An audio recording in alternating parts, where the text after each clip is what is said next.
বাংলাদেশের ইসলামপন্থীদের মধ্যে মারাত্মক প্রতিক্রিয়া তৈরি করবে এবং দুটো গ্রুপ করে ফেলবে, আলটিমেটলি করে ফেলেছে।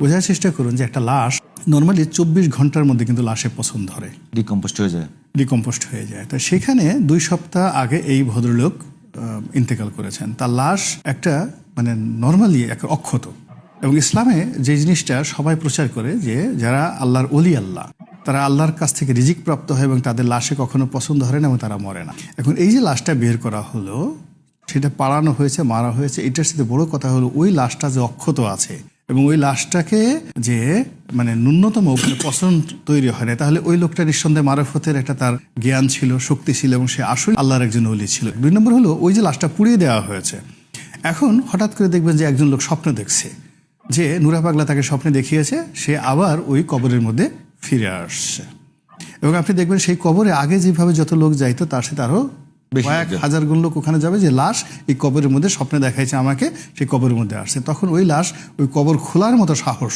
বাংলাদেশে কারো হবে না।